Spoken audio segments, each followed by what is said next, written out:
All right, hey, Moldova DevCon, feels great to be back. How's everybody feeling tonight? We good? All right, that's good. Well, hey, my name is Daniel Yuschick, and I was here last year and could not wait to come back because of just all the great conversations that you get to have at events like this. And so I was talking today and realized that I've been building websites for well over 20 years now. And goodness, a lot of stuff has changed in that 20 years. So a lot of those changes happened to fix problems that existed in the process of building web pages. But in classic developer fashion, the more problems that we fixed, the more problems we also created. And now with the widespread adoption of single-page applications, it solves a lot of problems, but it also created one of the most widespread, unknown and misunderstood accessibility issues on the web today. And it's that issue that we're going to dig into tonight to explore, understand, and if we're lucky, maybe figure out how to solve. So again, my name is Daniel Yuschick, and I work at Posti, which is the National Postal Service of Finland. So in my role, leading the design system there, the European Accessibility Act plays a very important role. So the stuff that we're digging into tonight about single-page applications and accessibility issues are things that I dig into every single day at work and advocate for and cross-train throughout the organization. So tonight we want to first look at what is the core issue facing the single-page applications and accessibility, and that is the live dynamic data. Right? We always see these toast messages and these error messages and just all this content that just comes in and out of the page, and we never have to refresh anymore. Everything just happens live and dynamically. So how do we actually make this content accessible? So that's what we're really going to be looking into tonight. And to make that stuff accessible, we're going to be exploring a thing called live regions. So we're going to understand the problem that we're facing. We're going to understand the solution that live regions presents. And then we're going to take a look at how can we create live regions and how can we know when and when not to use them. So it's a very deep, nuanced accessibility issue that is facing the entire web, essentially. And we're going to see how much of this we can figure out in about 20 or so minutes. And we're going to try and take a little bit of a different approach here tonight because I don't think there's as much value in just me standing up here and just talking about accessibility in really broad terms. I think it makes more sense if you actually feel it and experience it firsthand. So to achieve that, I've created our main character for the evening. It's not me. It's going to be an AI voice character, and we're going to explore their journey as a zombie as they try to order brains online using their screen reader.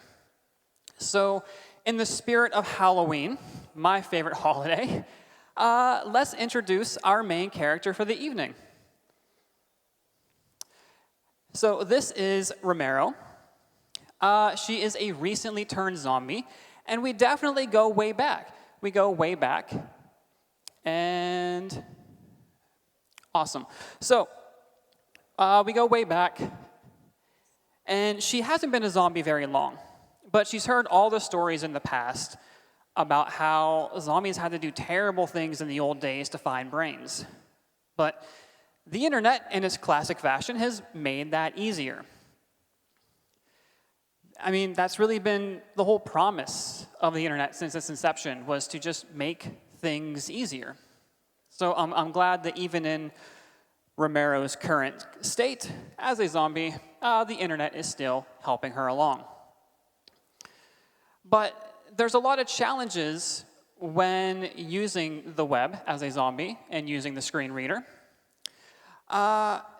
is all that live dynamic data that I mentioned. If we think about all the different toast messages, if we're finding search results and they're just populating on the screen dynamically as we type, all of this content is live and dynamic, and it's tough to ensure that we're communicating that, not just visually.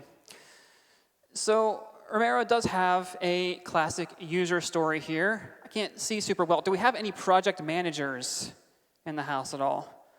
Okay, that's why everyone's in a good mood. Oh, I saw one hand. I'm sorry. But we do have our official user story for the evening, and that is, as one of the undead, I want to order brains online so I can sustain myself. Feels like a pretty important user story, right? So to explore this user story and to dig into this and to truly understand the problem that we're solving tonight, I'm going to introduce everybody to our platform for the evening. This website is called Grim and Grace. You could think of it as like a high-end lifestyle e-commerce site for the undead. They have home decor, high fashion, but we're going to focus tonight on the delicacies, their grocery selection. Now, in this demo, which is I'll refer to as the cited mouse demo, we attempt to add the Zombeaver to our cart. And we get an error message, that little toast message in the bottom of the screen that says, oh, sorry, but we couldn't add that item to the cart. Please try another item. You know, maybe they sold out. So we attempt to add the zombie brain to our cart. And there we get another toast message, but this one's in its success state. It says, awesome, we are able to add that item to your cart. Now, what's great about these toast messages is they provide a visual indicator that gives you the result of your action. When we click on the add to cart, we get an error message. Or when we click on the other add to cart, we get a success message. We understand the result of our actions. Now, this is the cited mouse demo. So this is maybe what Grim and Grace would have looked like to Romero back in the day. But now she wants to navigate the web using her screen reader, which in this case is VoiceOver on Mac. And you'll see if you strap on your zombie vision goggles here for a second, her experience is a lot different. Okay, so Romero is attempting to navigate through this page. And as she does and uses her screen reader, it communicates the different landmarks and everything that she accesses. Except when she goes to activate the Add to Cart button for the Zombeaver, we don't see that toast message. We don't understand the result of our action. And then when we click the Add to Cart button for the zombie brain, we get the exact same thing. We can't see the visual indicator of that toast message, so we don't understand the result of our action. We don't understand the state of the page that we're using, and we don't understand really how to use it now. It's not communicating clearly because it's only communicating visually. So if we're unable to visually see those toast messages, how are we supposed to know what's going on? And this is the core of the problem that we're looking to solve tonight. With all of this data that comes in and out of a page, many times it disappears after just a few seconds anyway. How do we make sure that we communicate this effectively and accessibly to everybody using our products? And this is where live regions come into play, because live regions look to be the bridge between real-time updates and the real-world people who are using our applications. The real-time updates, real-world people, live regions look to be the bridge between those two. Now, we can introduce the first HTML attribute of the evening, and this is the ARIA Live attribute. Now, to create a live region, we would use ARIA Live. And what this does is by putting ARIA Live onto any HTML container element, we're turning that container into a live region. But what does that mean exactly? What is a live region? What a live region will do is anytime the content within that live region changes or is updated, that content will be announced programmatically to assistive technologies like screen readers.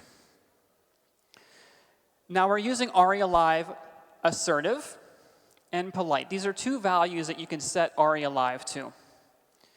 And we're using ARIA Live assertive here for the error message. Sorry, we were unable to add the item to your cart. And why we want to use assertive is because any content that changes within an assertive live region will be communicated with a much higher priority. So if your screen reader is reading off a bunch of content over here, and content within an ARIA Live assertive region changes over here, it will interrupt what's happening over here to communicate this first. This takes priority. So we want to use ARIA Live assertive for things like error messages and calls to action. But for things like success messages or things that maybe don't require immediate action, we can use ARIA Live polite. So in that same example where we're communicating some things over here, and if content changes in an ARIA Live polite region down here, it will wait for this to finish first before communicating this. So by using ARIA Live assertive and polite, we're able to control how the content is communicated, like at which priority is it communicated. And by using these ARIA Live regions, we're able to update that user flow that we just looked at. So now as Romero navigates Grim and Grace, we would have feature parity here to where we can see in the demo on the left that we have the error message for adding the zombiever and the success message for adding the zombie brain.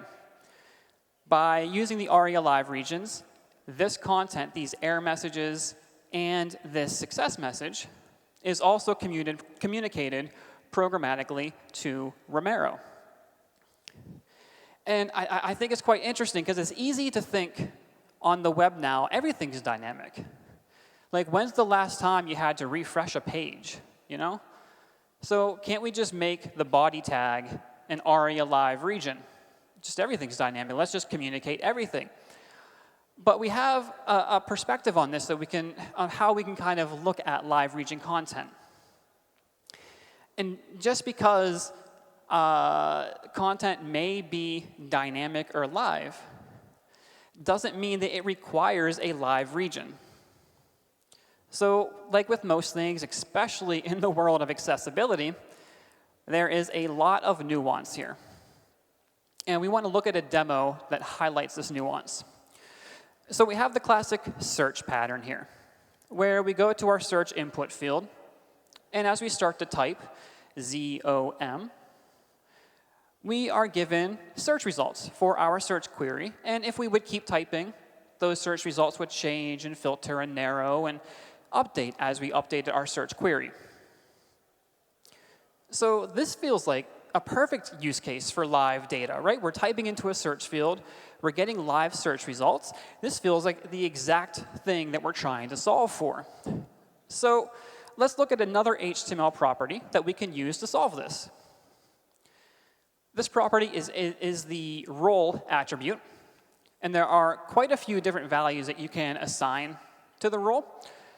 But for tonight, we're only going to be focusing really on two. So we have quite a few here, but we're really only going to focus on alert and status. Now, there's some difference here between when you would use role versus ARIA Live, but they both work in a very similar way. The way that you would use ARIA Live to create a live region is the same way that you would use role to create a live region as well. And for the sake of these demos, you can look at role alert as essentially being the same as ARIA Live assertive. And we can look at the role of status then as kind of being the same as ARIA live polite. Now, you don't really want to use ARIA live and role together. It's kind of using one or the other. But we can go back to our search results here because, again, we're typing, we get live feedback, we get the result of our action of typing in the input field. So let's throw a role of status onto our search results. But this doesn't quite create the experience that we would expect.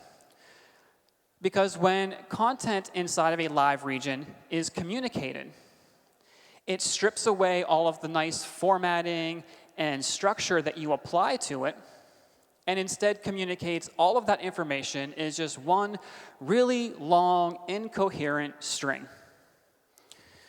So if we're finding search results and we have 100 results, that means we're forcing our assistive technologies to rifle off 100 items worth of text in one long sentence. It's like if you've ever listened to the fastest verses by Eminem, it'd be like that. And I don't know about you, but his verses don't often make sense to me, so I can only imagine trying to make sense of the web the same way.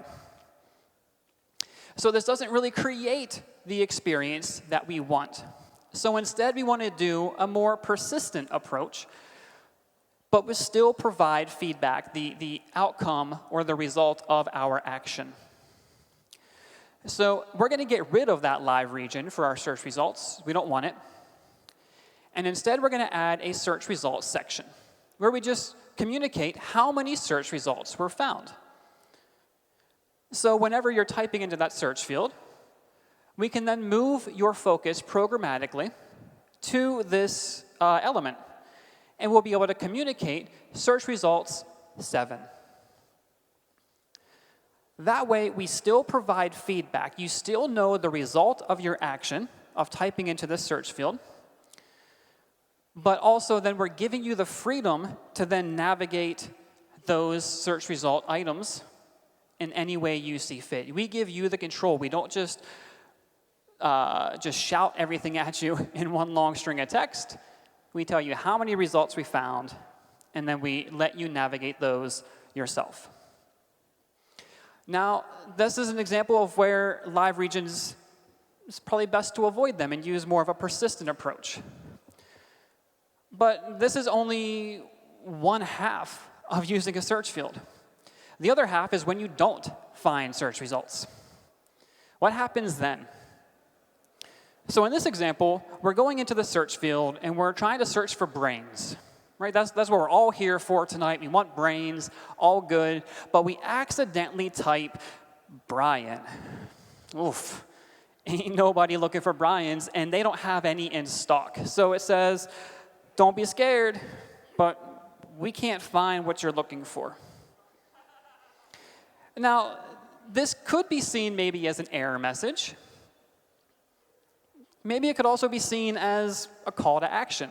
Maybe you searched for soda instead of pop. Maybe, yeah, you're searching for brains, but you typed Brian. So this feels like an error message / call to action. So this is going to be a better use case for live regions because one way to think about live regions is we want to make sure that we communicate when things go wrong, but when things are all right, maybe not as important. So for our UI container here, for our no search results text, we're going to use the role of alert. And again, this means that any content that changes within this region will be announced with a higher priority on our page. So we could put all of these things together, and as Romero would use the web, she would go through and she would start to search for brains, but mistype it. And we would use that alert live region to say, hey, sorry, we couldn't find what you were looking for. Please try again. Then Romero is able to go back into that search field, fix that typo, search for brain, and then we move her focus programmatically to the search results heading. So then we're able to say search results 2, and now she's able to navigate those search results however she would like. So there's nuance here about when and when not to use ARIA live regions, because it's kind of like they provide great power, but with all power comes great responsibility, and we all know that. And this is a use case of where we need to find the best usability in practice and not the best usability on paper. So that was a lot to throw at you, but even outside of like the code and the demos, I don't think those are the most important part. The most important part to me about the accessibility is the people who use our products. I mean, yes, it's fun in games to try and order brains online. Great. We might order dinner from our phones. But modern day life is lived online. We go to school online, we socialize online, we date online, we find community online, we see doctors and therapists online, we find housing, employment, holidays, taxes, everything's done online. Everything's done online. So accessibility is not some nice-to-have feature.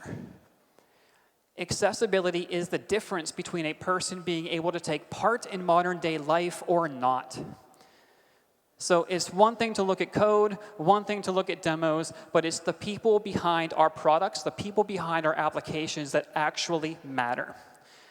And when we realize that accessibility is the gate that keeps many people from being able to take part in modern-day life, at least for me, it really reshaped how I look at the web and how I look at accessibility. So that's the main point I want to leave you with tonight. Now, I could see if Romero has any final poignant thoughts or poignant points that she could leave us with tonight. Let's see here. Yeah, accessibility is a no-brainer, right? Thank you so much to everyone for being here.